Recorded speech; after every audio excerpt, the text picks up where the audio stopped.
এগুলো শোনো।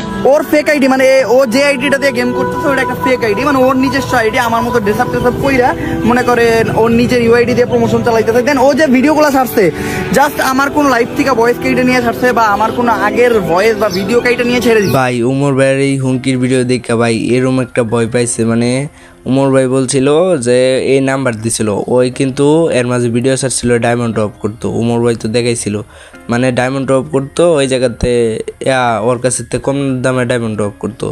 ওই ইমো নাম্বার দিছিল আর হোয়াটসঅ্যাপ নাম্বারে বলছিল ওই ভিডিওর মধ্যে, শর্ট ভিডিওর মধ্যে মানে 1 ঘন্টার ভিতরে আমি দেখছি যেমন 1K হয়ে গেছে গা লাইক, যেমন 1K লাইক হয়ে গেছে, বুঝেন নাই কি রুমেটা হয়েছিল। দেন বেশি কথা না বলি, আপনার ভিডিওটা দেখেন তারপরে কি হয়েছে। উমর ভাই কি বলছিল ভাই, ছেলেটা লাইভে এসে অনেক কান্না করছে, তারপরে একটা ভিডিও ছাড়ছে ভাই, মানে ইমোশন ভাবে মানে অনেক কিছু বলছে। গাইস দেখেন আপনারা, প্লিজ ভিডিওটা শেয়ার করেন, অন্যজনকে পাঠায় দেন। শুনেন গাইস ওই কি বলে, আপনারা শুনেন। আচ্ছা গাইস, আমি সত্যি এই ভিডিও দেখার পরে আমি আর মানে বাঁচতেও দিতেছে না। আমি চাইতেছি মরে যাই, আমার আর বাঁচতে ইচ্ছা করে না। একটা ভিডিও দেখার কারণে আমার মরে যেতে মন চায়, মানে আমি চাইতেছি যে মরে যাই। এই পর্যন্ত আমার 2000 মানুষও কল দিয়ে লাইছে, অলরেডি সবাই গালাগালি করছে। আমি বাড়িতে ছিলাম না তখন, আমাকে ফোনে মানে ফোন দিছে, দিয়ে আমার ফোন আমার আম্মু ধরছে, আর আমার আম্মাও গালাগালি শুরু করে দিছে। মানে আমার জন্য আমার মায়ের যদি গালি শুনে, সেখানে আমি সন্তানের ব্যস্ত থেকে কী করবো?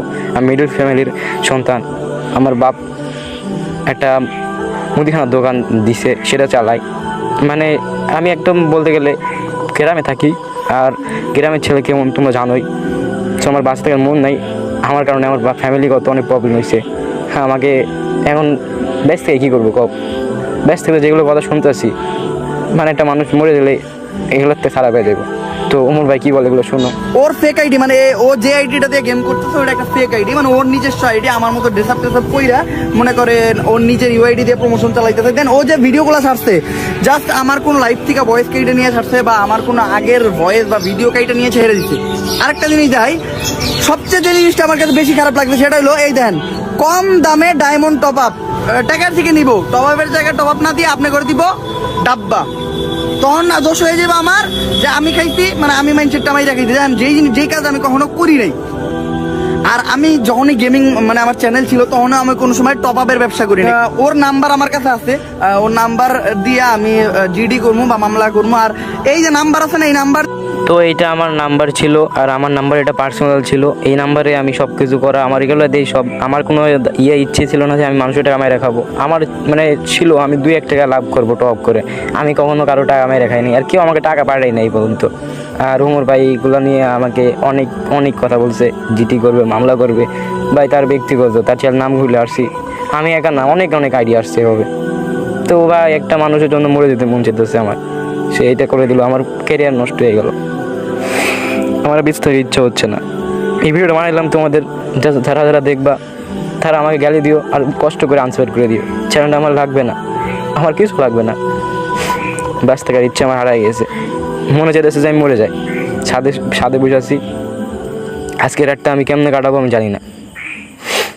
আমার এই টেনশন ছিল, জানি উমর ভাই কিছু একটা করবে, ফাইনালি করেও দিল।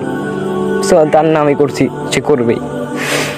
সো ভাই এখন আমার কথা হচ্ছে, আমি মাপ ছেড়েছি আপনার কাছ থেকে, আমার ভুল। তো আমার কারণে আমার বাবা আমার কাছে কষ্ট দিয়েন না। যদি এরকম চলতে থাকে তাহলে লাস্টে আমি সুইসাইড করতে বাধ্য হব, বলে দিলাম। আর সবাই ভালো থাকবেন। আর যদি এরকম করতে থাকে তাহলে আমি অবশ্যই সুইসাইড করে ফেলবো। এত ফোন এত দিলে আমার বিরক্ত হয়। আমি তো একটা মানুষ, দিন শেষে তো একটা মানুষ। আমি একটা মুসলিম ঘরের সন্তান, আর আমি মধ্যবিত্ত। মেঘা হচ্ছে আমি মধ্যবিত্ত। আমার শখ আল্লাহ ছিল যে আমার একটা বড় চ্যালেঞ্জ থাকবে। তো এটা এখন আল্লাহর ইচ্ছে ছিল, আল্লাহ করতেই হবে।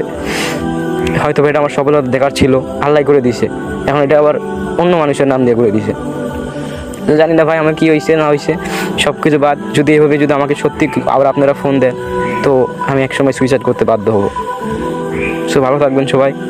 আর হ্যাঁ ওর ভাই, আমার এখান থেকে কিছু করেন না, দয়া করি 2 পা ধরি, আপনার 2 হাত ধরি, ছোটো ভাই হিসেবে মাফ করে দিয়ে। আল্লাহ আপনাকে ভালো রাখবে ভাই।